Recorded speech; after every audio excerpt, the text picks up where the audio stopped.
ان سے کہنا چاہتا ہوں جو کمیٹیوں کے صدور ہیں، جو کمیٹیوں کے منتظمہ میں لوگ شامل ہیں، میں ان سے کہنا چاہتا ہوں، یا جو مخیر حضرات ہیں کسی محلے میں رہتے ہیں الحمدللہ، وہ پتہ کیا کرتے ہیں، وہ اگر کسی قاری صاحب کو، کسی امام کو، کسی خطیب کو، کسی عالم دین کو اگر عید پر سوٹ دینا چاہے نا، سوٹ، پتہ کیا کرتے ہیں، دکان پہ جاتے ہیں کلاتھ ہاؤس پہ، اور دکاندار کو پتہ کیا کہتے ہیں کہ یار کوئی بدیا، کوئی اچھا اعلیٰ کوالٹی کا، کوئی کرنڈی، کوئی بوسکی، کوئی کھدر، یہ سوٹ مجھے دیں۔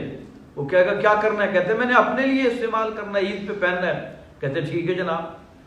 اب وہ 6، 7، 10 ہزار روپے کا جناب وہ اپنے لیے بوسکی، کرنڈی، کھدر کا سوٹ لے آتا ہے، اور پھر اسی وقت کیا کہتے ہیں دکاندار کو کہ یار ایک اور سوٹ بھی دیں، بس وہ کوئی 600، 700 کا، 800 کا، 900 کا جناب، 1000 روپے تک آ جائے بس۔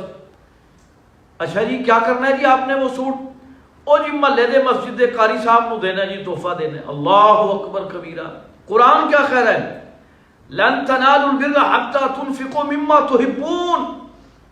تم ہرگز نیکی کو نہیں پا سکتے، تم کامیابی حاصل نہیں کر سکتے اللہ کی راہ میں، فلاح نہیں پا سکتے جب تک اپنی پسندیدہ چیز، محبوب ترین چیز اللہ کی راہ میں خرچ نہ کر دو۔ اور ہمارا تو بالکل ہی سارا سسٹم ہی الٹ ہو گیا یار۔ ہم اگر قاری صاحب کو، خطیب صاحب کو، امام صاحب کو، یا جو تراویح قاری صاحب پڑھاتے ہیں رمضان شریف میں، ان کو کوئی تحفہ بھی دیتے ہیں نا عید کے دنوں میں، تو وہ بوسیدہ سا جناب رف سا کپڑا لے کے سوٹ، حضرت صاحب یہ قبول فرمائے جناب، ہے جی۔ اگر کوئی مٹھائی بھی دیتے ہیں تو سستی ترین مٹھائی جناب، لیکن کسی عزیز رشتہ دار دوست کو دینی ہو تو اعلیٰ کوالٹی کی جناب مٹھائی جو ہے نا جی، اعلیٰ برانڈ جناب وہ مٹھائی، قیمتی سے قیمتی، مہنگی سے مہنگی جناب وہ مٹھائی لا کے، اور بڑی خوبصورت پیکنگ میں وہ دوست کو، رشتہ دار کو، عزیز کو وہ تحفہ دیتے ہیں۔ لیکن جب قاری صاحب، خطیب صاحب، امام صاحب کی بات آتی ہے تو پھر جناب اللہ تعالی ہمیں معاف فرمائے، ہم اس چیز میں بڑی جناب بخل سے کام لیتے ہیں اور بڑی کنجوسی سے کام لیتے ہیں۔ اور دوسری جو عام بات، رمضان المبارک کی برکتیں، رحمتیں الحمدللہ یہ جاری و ساری ہیں، اور آج چوتھا روزہ گزر گیا، کل 5واں الحمدللہ، تو ہمیں کوشش یہ کرنی چاہیے، ہم پتہ کیا کرتے ہیں، اگر قاری صاحب کو، خطیب صاحب کو، امام صاحب کو، مؤذن کو اگر سوٹ دیتے بھی ہیں تو بالکل اینڈ کے دنوں میں یا 27ویں روزے کو دیں گے، یا 29ویں روزے کو دیں گے، یا 25ویں روزے کو دیں گے کہ قبلہ قاری صاحب، خطیب صاحب، علامہ صاحب یہ آپ کا سوٹ ہے۔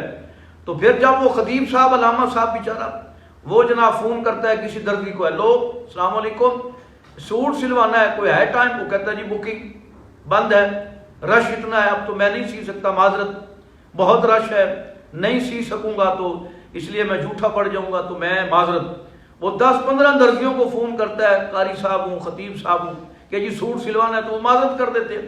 کوئی اللہ والا ایسا ہو تو وہ کہتا ہے ٹھیک ہے لے آؤ، ادروائز پھر قاری صاحبان جو ہے نا وہ قرہ حضرات، آئمہ حضرات، علماء پریشان ہوتے ہیں کہ اب ہم کیا کریں۔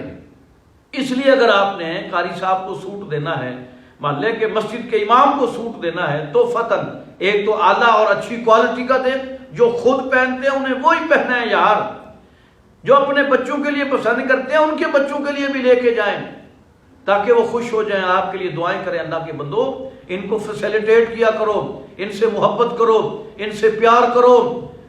انہوں نے آپ کے جناب مساجد کو آباد کر رکھا ہے اللہ کے فضل سے، مدارس جو ہے نا انہی کے دم قدم سے ہیں، جہاں قال اللہ و قال رسول کی صدا بلند ہو رہی ہے۔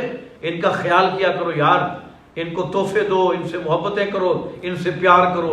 انہی کی وجہ سے اسلام کی بہاریں ہیں، اور یہ پرکیف جو رمضان شریف کے نظارے ہیں، ان میں بیشتر حصہ جو ہے 95% یہ علماء، یہ جناب خطباء، ائمۃ المساجد اور مؤذنین کا بہت بڑا ہاتھ ہے۔